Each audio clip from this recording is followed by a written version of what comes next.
the fiction of Harlan Ellison in a book called Mind Fields, a very lovely book available in both soft and hardcover editions. Mr. Ellison, it's always a pleasure.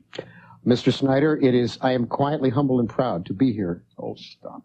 Well, God, you were coming at me with all of that we can learn from this. I mean, my God. I mean, I've been to Italy. I eat penne, but well, didn't you like it there? I mean, I loved it. I thought Italy was wonderful, as opposed to France. True. Which, when I came back, I said we should nuke them till they glow. No, the Italians are very nice. They are. They're nice people. And the thing that amazed me was that they all spoke Italian and that all the signs on the road were in Italian. It amazed you that Italians spoke Italian? Well, I mean, if you come to America, not everybody speaks English. Well, that's true. That's true. But we are a melting pot here. Yes, I understand that, but we could learn from some countries in Europe. Anyway, the project Minefields, how did you and Mr. Yerka get together? Your prose, his art. Well, what happened was I had done an introduction for a book of H.R. Giger's art. H.R. Giger, the man who designed the Alien. Oh, surely.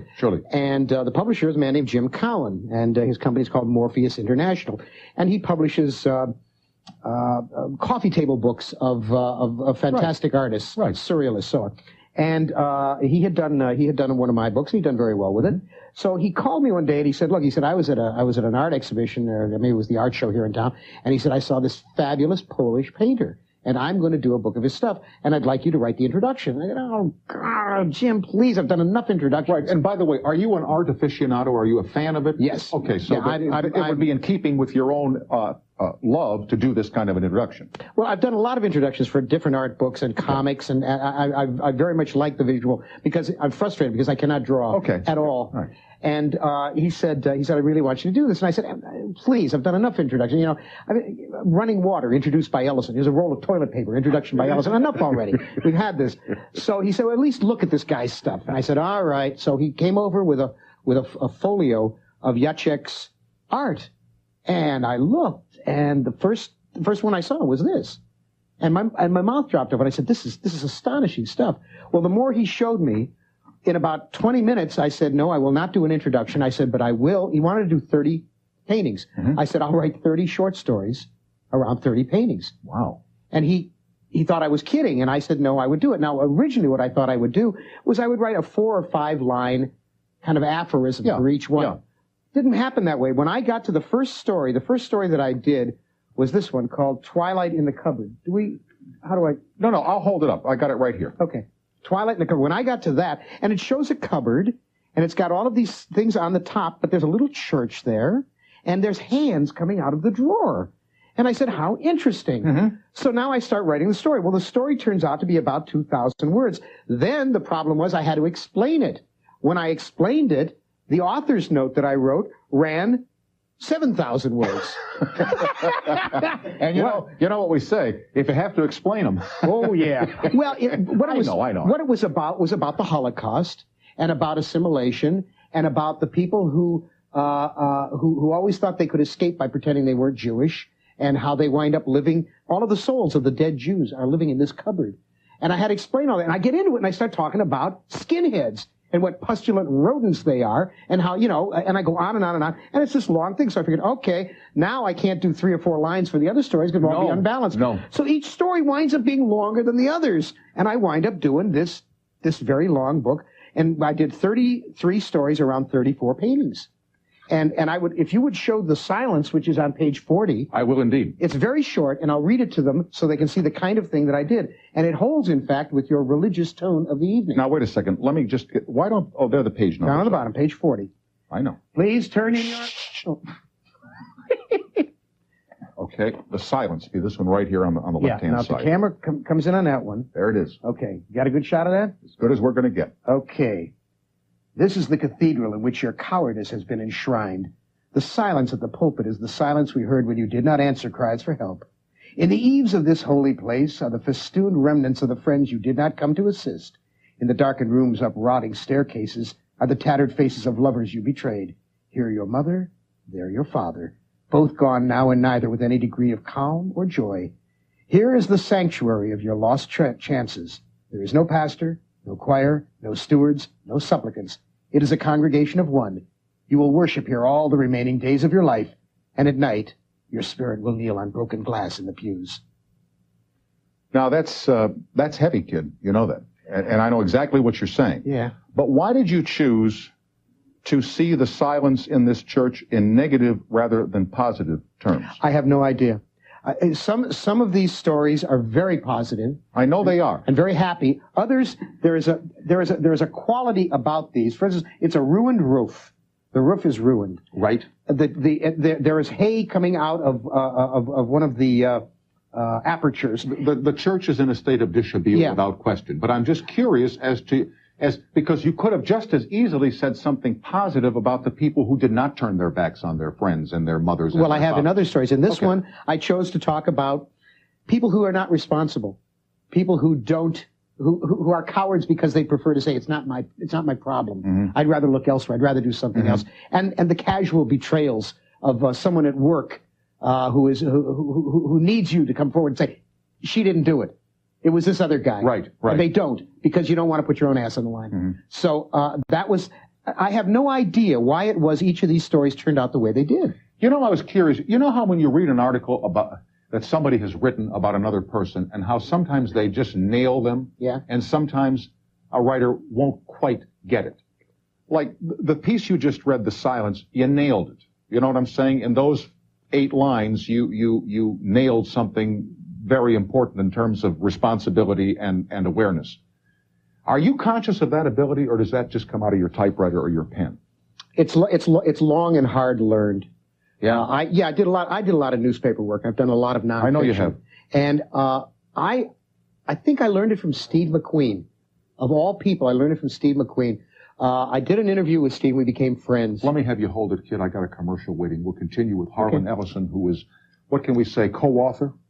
I guess. Co-star of Minefields, The Art of Jacek Jurka, and The Fiction of Harlan Ellison. Back with more and your phone calls. We're with Harlan Ellison. The book is called Minefields, and you were talking about an interview that you had done with Steve McQueen. Yeah, this is years and that writing is a craft hard to learn. Anybody can learn writing. I mean, really, writing is not that hard. I mean, if you look at the crap that Judith Krantz writes, you know that anything can write. What? I'm supposed to sit here and lie and say Judith Krantz is a great writer? Well, I mean, but why would you have to just bring up Judith Krantz? All right, I got others. No. How many do you want? No. How many do you want? I'll give you a list. No, I mean, you look at the stuff that women write. You know that Paramecium could write. Things that live in a petri dish could write. No, she's not a woman. Is not a writer. She's a creative typist. But a hell of a dresser. The woman can dress like crazy. Look, I take writing very seriously. I know you do. And I think people who patchki around with it ought to have their fingers broken, slam them in a piano. Right. So Judith's fingers have figuratively now been smashed. Listen, sometime you get me here, I'll tell you why I'm never invited to Jeremy Tarcher and Sherry Lewis's house anymore. We used to be great friends. Yeah. Well, Judith Krantz is Jeremy Tarcher's sister. Oh. And I was there the night that she made some obscenely enormous amount of money for a paperback sale on one of her unspeakable books. And I unfortunately made a remark about it. I'm sure you did. That was the end of the dinner. I mean, the penny went one way and she went the other. And how many dinners in your lifetime have you ended with remark? A number. I am seldom invited back.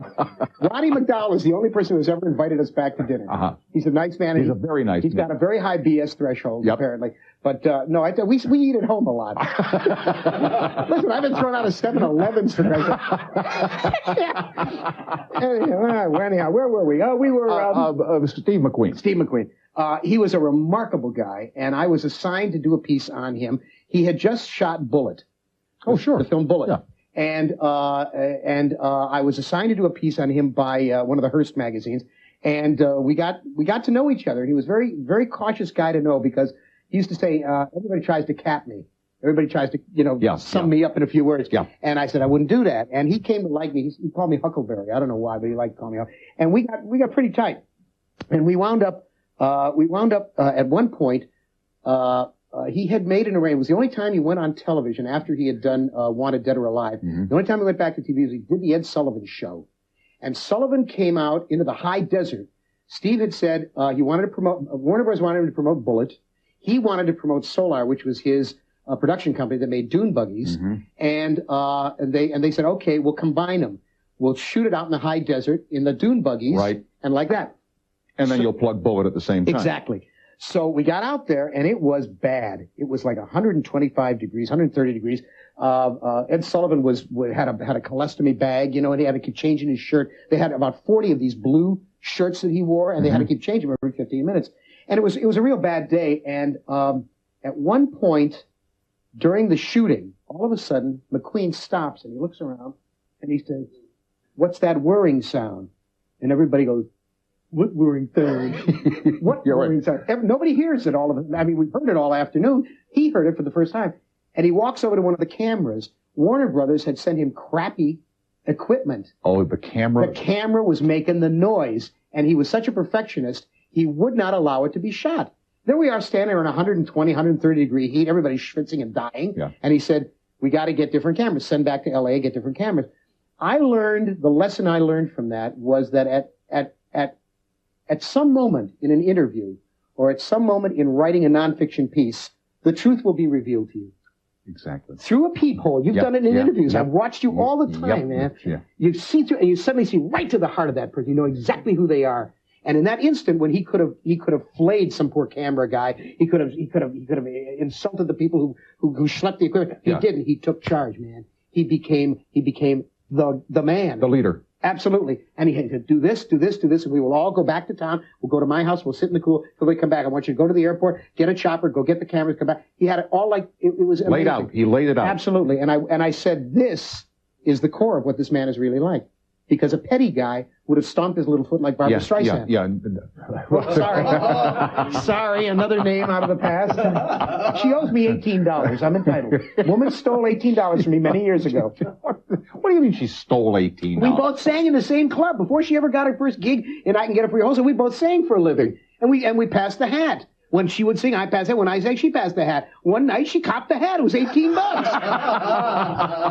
I allowed to say the bitch? No, I'm not allowed to say it. Don't come on. Well, I was off camera. They didn't see it. Judith Krantz and Barbra Streisand. I'll tell you, when he slams the biggest there are. Now, you have titled only 2 of these paintings, and one of them is the name that you have on your home in Los Angeles called Ellison Wonderland. Yes. Now, why was this called Ellison Wonderland? Because I was hoping that they would give me that painting. I love that painting. They being? Well, Mr. Yurka has an agent, a lady who I understand is Polish, but who lives in Paris and pretends she's not Polish. And she gave the publisher a very hard time, saying, "Who is this Ellison fellow? Yeah, right. Why does we have his work? Jacek's work is great. Why we have to have these weird little stories?"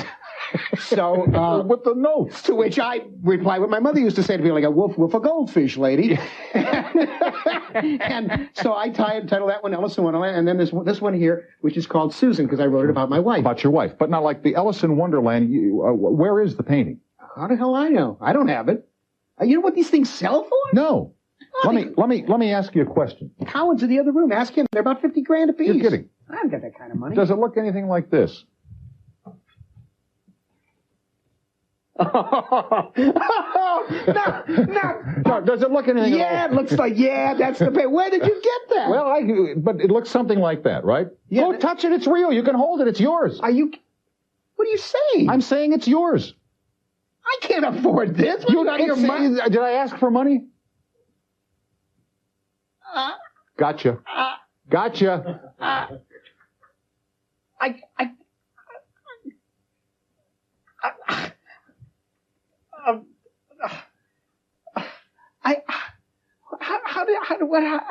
Did you do this? Well, Santa never tells how. We will continue with Harlan Ellison. Man, I've never seen this guy absolutely thunderstruck. In 20 years of broadcasting, I got him. Nailed him. We'll be right back after these messages. You're kidding. I wouldn't kid you, pal. This is mine? It's yours. Well, you done did me this time. Oh, I know.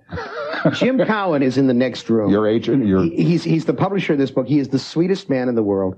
He's a wonderful publisher, honest as the day is long. He's a pleasure to work with. I have worked with some of the greatest mumsers in the universe as publishers, and I am quick to call them that. But boy, he is a prince. And if he paid for this, what I think he paid for this, it is more than I've ever gotten for a book in my life.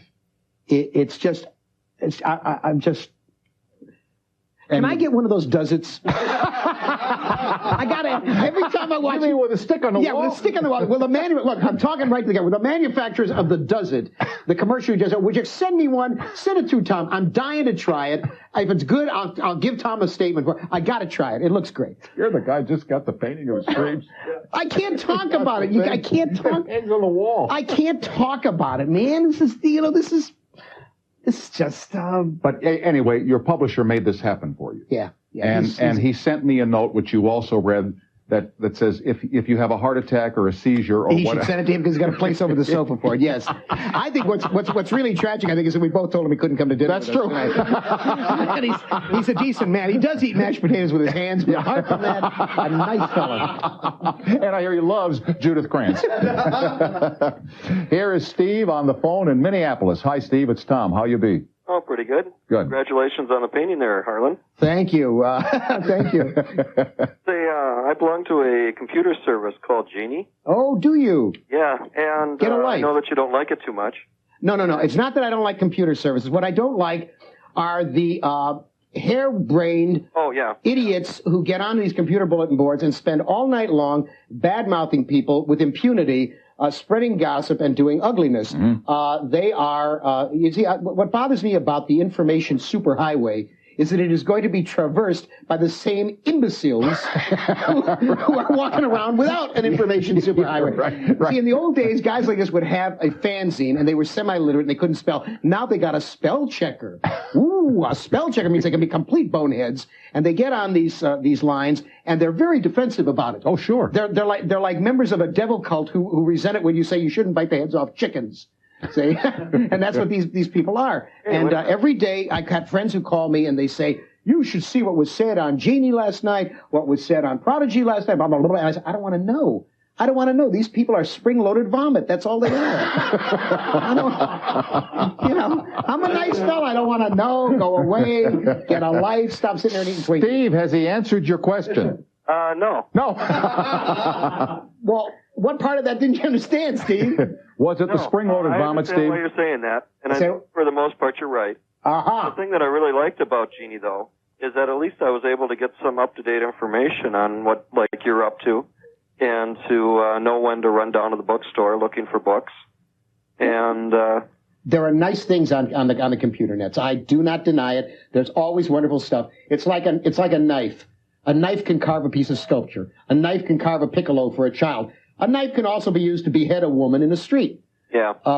It depends whether you've got an imbecile wielding the implement. I'm not a Luddite. I got a fax. I've got an Electrodex for my address. The fact that I use a manual typewriter and not a personal computer makes them crazy. Oh, I know. Makes them insane. Like they have to convert me. I said to some young people one day, I said, they have a wonderful machine now where you don't have to type anything on a screen and then rearrange it. You can put a piece of paper in this machine and it prints what you're writing right on the piece of paper. They said, what is it? I said, a typewriter. It's amazing. Steve, I'm glad you called. Thanks. Okay. Bye-bye. Bye. David in Rochester, New York. Hello. Hey, how you doing, Tom? I'm fine, David. How are you? Mr. Ellison, I am a huge fan of yours. Does that mean, when you say you're a huge fan, do you mean you weigh over 300 pounds? I weigh about 250. Aha. Okay. What can I do for you? Well, I'm a very big fan of yours, like I said, and I'm wondering, are we going to see anything on the big Howard Stern? Oh, sorry, a Howard Stern call. Oh, there's always this.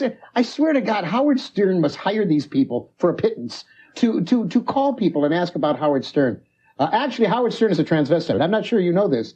Howard Stern is a 13-year-old girl but not an attractive 13-year-old girl. I don't need this, Harlan. Do it on your own show. Okay. They won't let me do it on my own show. I know. Me neither. Lance in Louisiana. Hello. Hey, Tom. How's it going? Pretty good, Lance. Pretty good. How's everything? Whereabouts in Louisiana do we find you tonight? I'm right outside New Orleans. Oh, very good. Here's Harlan. He's right here. Say hello. You in Metairie? No, I'm in Gretna. I know Gretna. But one of my favorite books that you wrote was called Spider's Kiss. Spider Kiss, yeah. And I was wondering why that hasn't been made into a movie. I think it would make a great movie. And did you ever write a sequel to that? No, I never wrote a Spider Kiss is my rock novel. And Greil Marcus, who is about the best rock critic in the world, said it's the best rock novel ever written. I was thinking that. I love that book. And it was originally optioned by Elvis Presley's manager. For heaven's sake. And never made. Who, Parker? Parker took it, and it was never made. Then it was optioned by, I forgot. It's been optioned 2 or 3 times. It's never been made, and I think it's probably out of date as a movie now. Have you ever written a sequel to any of your books? No. And I'll tell you why. I hate sequels. I think sequels are chewing your cud twice. Yeah. I hate trilogies. I hate books that go on and on and on. Now, when Conan Doyle got tired of doing Sherlock Holmes, he killed him. He threw him off the Reichenbach Falls. He said, Take it easy. You're dead. And the people geschried, and they made such a noise that he came back and he wrote more. And the Sherlock Holmes stories that followed are not as good. Dumas, after he did Three Musketeers, he did 10 years later and 20 years after. Neither one is good. I've read books by people where they go back and they rethink. You say what you gotta say, and you get off stage and you write something else. Mm-hmm. I've never written a sequel. Now, A Boy and His Dog, which they made a movie of, was only part of a large novel. Right. So there's 3 or 4 of those stories published, and there's a larger section coming if I ever get around to finishing it. Mm-hmm. But no, I've never written a sequel to anything. Lance, I'm glad you called. Thank you. Tom, thank you. And if you have an extra one of those books around, I know you don't like giving away the gifts, but you're out of cups. No, you got to go to the store and buy it. No. I don't have any extra books. No, we give him one. We got a long chain on it. We drag it back after the show. Anyway, Lance, thanks for calling, my friend. Thank you. All right, bye-bye. Lastly, I don't have time for the cruise that you were on. Oh, sure. Throw it out there and make me look like a bum. No. He was on a cruise where it was a cruise with Harlan Ellison, right? It was on the Love Boat. It was the Regal Princess. Really? We got called by a company, and they said, we're putting together a mystery cruise. Was Kathy Lee on the cruise? No. There's going to be a murder, and there's a whole bunch of people who will be in this package, and if you'll be the celebrity author, mm-hmm. And we will give you a complete trip. So they fly us to Acapulco. Now, my wife and I have been married 8 years. Right. We've been together 9 years. And about a year and a half ago, she said to me, take me on a honeymoon or I will kill you. And I said, not a hell of a lot of choice there. So this thing came along. I said, how would you like a nice trip, up from Acapulco and Puerto Vallarta and Mazatlan and Cabo San Lucas. And she said, I'd love it. So we get on this boat, this big boat. It's big. Big, with a lot of people with blue hair and support hose. And see, I'm not a cruise type kind of guy. I gathered that. 2 days, I was out of my mind. I wrote a story on the ship. I'm sitting there writing a story, and we're walking to dinner one night, and there's all these, and I said to her, who are all these out there cockers? And she turns to me, she says, people your age, stupid. Let's see. Judith Kranz, Barbara Streisand, and the computer networks, and now the cruise line. They treated us like gods. We had a wonderful time. Susan loved it. So I pretend to like it. Yeah. Fortunately, she's not watching this show tonight, so I can tell the truth. I would sooner slash my wrist the long way than ever go on another cruise. Well, when we get, what is it he wants? The does it? The does it. I gotta have a When does we get the does it in here, we'll send it over and you can play to your heart's content. Thanks, boss. Always a pleasure, kid. Do you watch Animaniacs? No. Oh, you gotta watch Pinky and the Brain. I'll watch it. Minefields, the art of Jacek Jurka. The fiction of you couldn't get a guy named Smith that paints. It's a poll. What do you want from me? And the fiction of Harlan Ellison, now available in hardcover and soft at bookstores everywhere. Everywhere. Always a pleasure. And what's the guy's name that got you the painting? Jim Cowan. He's not coming to dinner.